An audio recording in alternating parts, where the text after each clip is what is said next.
coming back to your question is, like how do we find the deals? Talk to your team, or acquire the team. And maybe that's the first step, is finding who it is that's on your team to say, I'm buying a property and I want to buy one in the next 6 months, or I want to buy 3 in the next 6 months, and just put that out to the ecosphere, and people will start talking to you.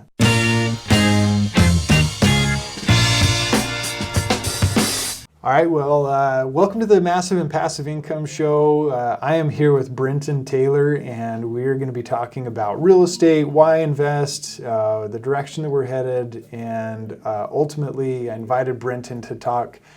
We've been talking about real estate and investing for a number of years, but ultimately Brinton's hustling in insurance. He's moving in different investments in tangible assets like gold and silver. And so we're here to talk about investing and like why are we focused there and how we are doing different things. So sweet, happy to be here. Yeah, well, I'm glad. So Bryn, what first sparked your interest in investing? Like, why is it interesting to you? Well, that could go down a rabbit hole. I obviously want to be doing well in the future. I'm a hustler. I like working. I like seeing my money grow. Even as little as when me and my wife got married last year, we started a high yield savings account, and I was just like a little kid. Oh my goodness, I'm making 4% on my savings account. This is awesome, and then just learning from other people, from the internet, trying to see how you can multiply your money, get it to grow, and then not have to worry as much, 10, 20 years down the line. You hustle now for it, and then watch it pay off in the future. Awesome. Yeah, there's a phrase that you live like nobody else now, so you can live like nobody else later. Yeah, I love that. So, and I think that when you say and you can enjoy it 15 or 20 years from now, it's hard to see in the moment like, hey, I'm hustling right now. I'd really like an immediate reward. And we forget about what we're actually aspiring to and what that 15 to 20 year time frame might look like. It's definitely a mindset switch too, because I'm definitely that here and now. I like buying things. I'm a spender. So sometimes those little satisfactions, like when I bought my first truck, was really, it was awesome for me. But then a few years go by and I'm like, oh, well, what if I would have done something different with that? Maybe now I would have been happier than when I first purchased that big item. You know what I mean? Yeah. So trying to do that mindset switch and just want to see it happen. So absolutely. And I think, just in our conversations, it seemed like, do you feel like that mindset switch, where do you think the mindset was a year ago versus what it is today? Probably that it's more feasible than I thought originally. I've always just kind of put it out there like this is going to happen one day, and hopefully it'll happen, but I don't really know how. I don't know how to dive into it, but now, and I feel like getting married helped a little bit, kind of settled me down, but trying to make smaller goals every day, and learning new things, and making 5-10 years not seem like so far away. Yeah. No, I think that's a really cool shift in mindset and focus, but also the more that we learn, the more knowledge we obtain, it seems like the next step seems that much more feasible. And the goals that we set, however big or small they might be, the big ones, are the big, hairy, audacious goals, like BHAGs, they hang out there and they're like, holy cow, I don't know how I'm going to accomplish all of that. That's a big goal. But then if we break it down into those smaller goals and we slowly work, step by step until we achieve it, it's amazing what we can accomplish, especially if we're looking at a longer time frame. Like if I'm hoping that I'm going to make $1 million tomorrow, I better have taken some real steps to figure out how to generate that money tomorrow, right? Mm-hmm. But if I'm thinking about $1 million over 10 years, that's $100,000 a year, and that means I'm $8,000 a month. That means that I've got to figure out how to make $80 a day, or those numbers don't work, by the way. Something like that, yeah. They didn't quite crunch there toward the end as I kept breaking it down. But at the end of it, we got to break it down into little steps so that we can get to that ultimate bigger goal.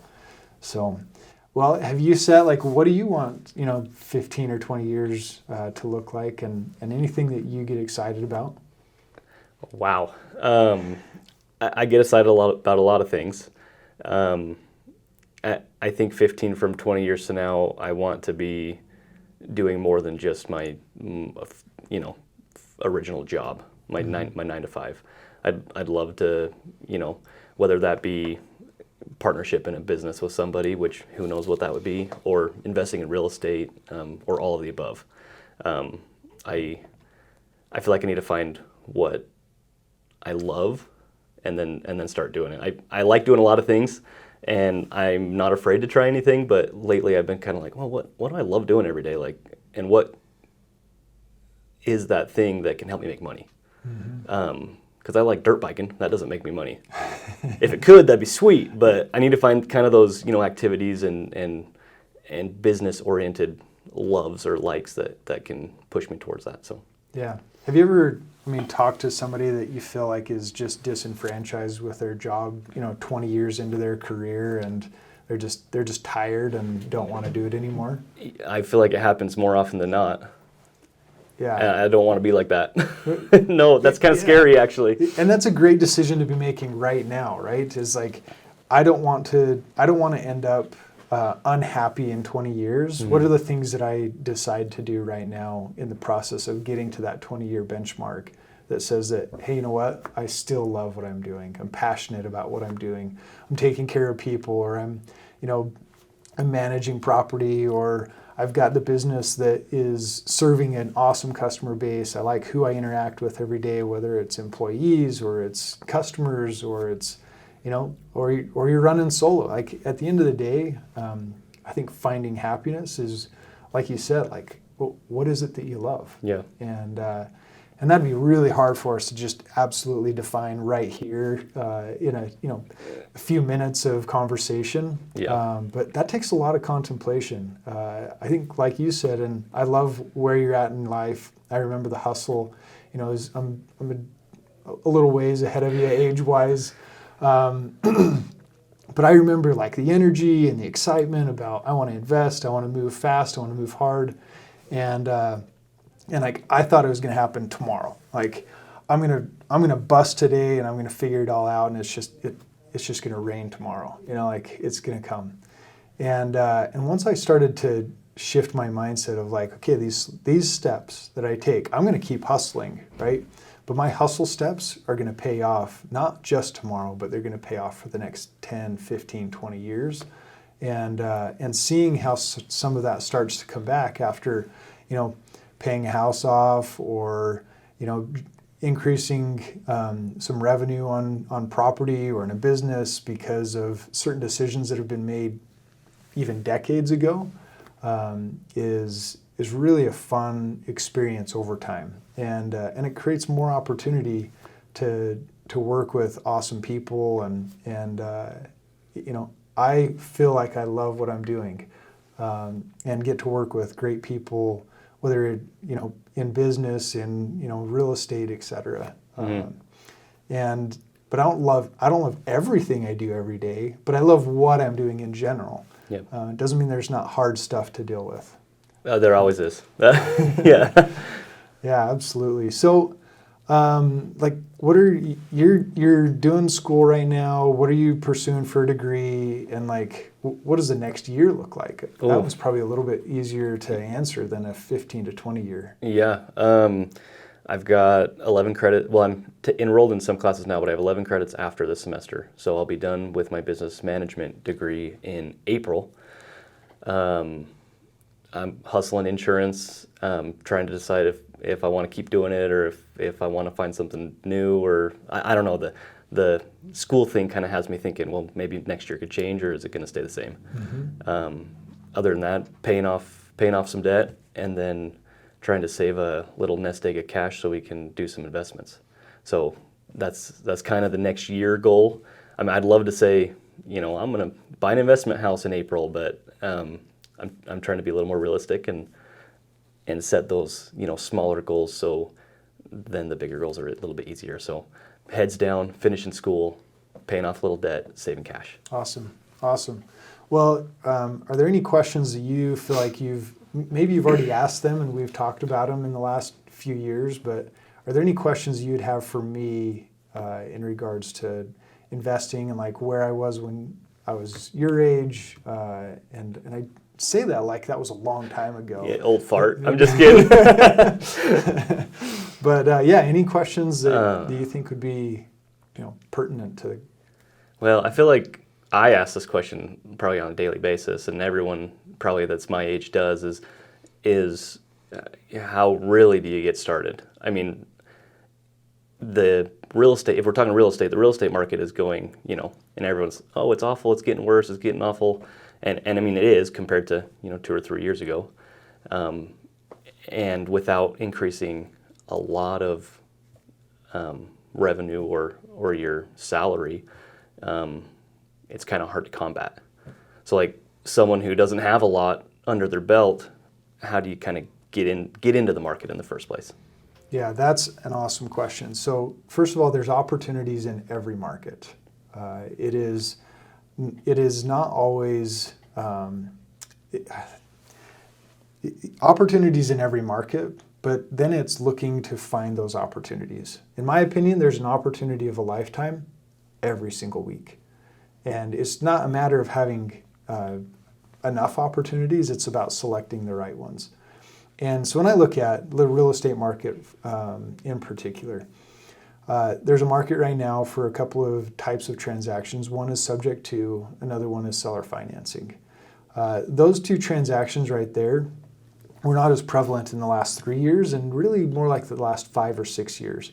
Because since about 2017, 2018, you had the market increasing, you had interest rates that were low, and so a buyer could go and chase a low interest rate, they could buy a house at a reasonable price, and in the last couple of years they hit the peak, right? So now we're seeing kind of a slide of those prices, and the way that I see the market now is I'm not going to chase necessarily a bank loan in every instance. If I'm looking at a property and I'm going to go and make an offer, I want to understand the other underlying factors of, does the person owe any money on that house? Would they be willing to do a seller carry? And I would pay them as if they're the bank because of two factors. One is they might owe as much money on the house as what it's worth today. If they bought it in the last 3 years, that's likely the case. It may be that they don't have enough equity that they could go and hire a real estate agent and pay for closing costs and things. And so I can come in and I can make an offer and say, I'll still pay agent fees when and if those are involved, but here's some creative ways of structuring that. And that can be a subject to deal, which is basically you're keeping existing financing in place. We just closed one that's at 2.85% interest, which is unheard of in an 8-9% market. But because we were able to, one, have the conversation with the seller and get real in the details of how it's going to be if they were to sell their home on the open market, is they've got to think a little bit outside the box and accept that, they're either going to lose money or they create and they accept the opportunity of selling it on a subject to type transaction or seller carry. And there's other ways to do it too, lease options and wholesaling. There's still deals out there. Somebody is, let's say there's a hoarder house and I walk in and, there's piles of stuff everywhere.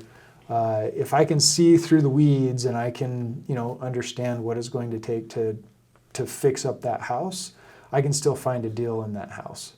But there's an opportunity in every market. It's a matter of the knowledge that we have of, hey, I can figure out a deal on this. And it doesn't always have to be our own knowledge, our own money, our own time.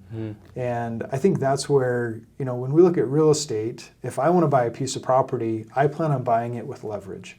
I'm going to pay, let's call it $300,000 for a house, and I want to finance as much as I can at a reasonable amount paid monthly that can be covered by the rent that I'm going to bring in on that house. So if I'm paying that, I want to know, those details, and I can make a decision on that at any point, but I'm using leverage, and that leverage allows for me to acquire the home, because I don't have $300,000 cash all the time that says I can go pay cash for this. Mm-hmm. Now I'm using somebody else's money, and I'm using my time and part of my resources to go and get that bought. And that's the same in finding the deal, right? It may be that you're still looking for some of the knowledge, or trying to learn. It means that you ask questions of a guy within our network, or somebody that knows how to do certain types of deals. Bring him the deal, talk about what it could mean, and I think that's a deal that can be done. It's just, if we think outside the box enough, and we bring in the resources, the time, the knowledge, there's an opportunity in every market, and there's somebody that can be expert in any market, just based on their history and their experience. That's awesome. Maybe a follow-up question would be, I guess back up a little bit. I'm starting to understand some of those concepts, and in my brain, or on paper, it's like, oh yeah, that would be sweet. Like, doesn't seem as hard as maybe I originally thought. But where are you and other people finding these kind of off-market deals? Whereas, most people, like the common Joe, would probably just be swiping on Facebook Marketplace or on Zillow on all these realtor listings, because I feel like those kind of deals aren't realtor listings. Yeah, I'm looking at newspapers still, classified ads on all the different classified websites. It could be Facebook, could be Craigslist, could be could be Zillow, it could be that I'm getting, and I want to talk to real estate agents. Any avenue that I can take in being connected to a property that I can do this with, I want realtors to get paid. I want title companies to get paid. At the end of the day, I think, and that's one thing in my mindset that has shifted, and it did, fortunately, earlier in my career, is that I'm not going to make all of the money. Yeah. Right? If I want to make money, I've got to help other people make money in the process as well. And me helping people make money is, you have experts that you hire, engage, and that could be real estate agents. It could be an awesome title officer. It could be a good attorney, a good accountant. These guys are the team that help make sure that you're putting a good transaction together. And so, coming back to your question is, how do we find the deals? Talk to your team.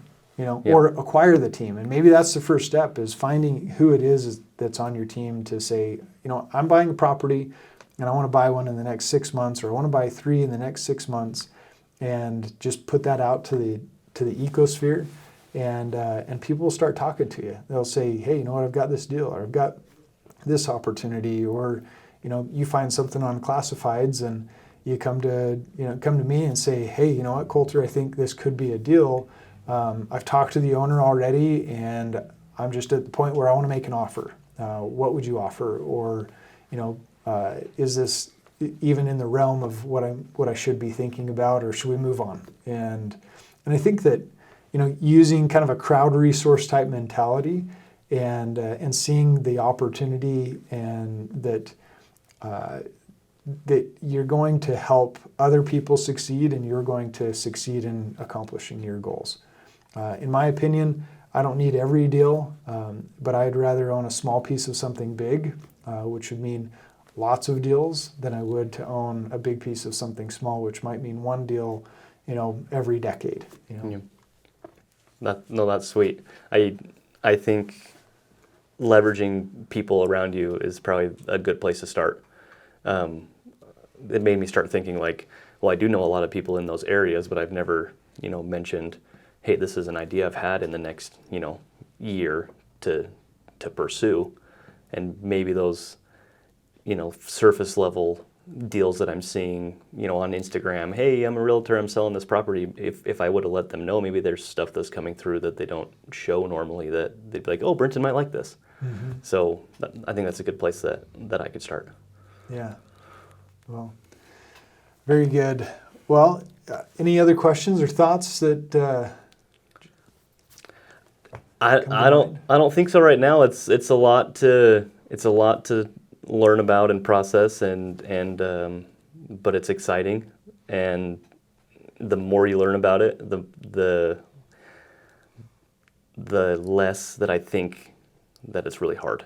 I don't know if that made sense, but it starts to get easier and easier the more I'm learning and talking to people, and I'm excited for the future. So. Awesome. Well, I'm excited for your future too. I mean, this guy, he hustles, Brinton Taylor, hustling in insurance and investing in precious metals and looking at real estate deals. Just the hustle, the energy, the excitement for what is for the future. Newly married in the last not too long, and pretty exciting stuff. So. Yep. I always love talking to Brinton, and the opportunity of a lifetime comes around but once a week. So let's go find one. Let's do it. And we'll put it together. But thanks for joining us on the Massive and Passive Income Show. You will have noticed that Jason Andrus was not here today, and that's simply a matter of schedule. And ultimately, we wanted to get Brinton on and just visit and have a conversation about where somebody can get started, what they can do, and what a future looks like. So thanks for joining us today. Yep. Thanks for having me. Thank you.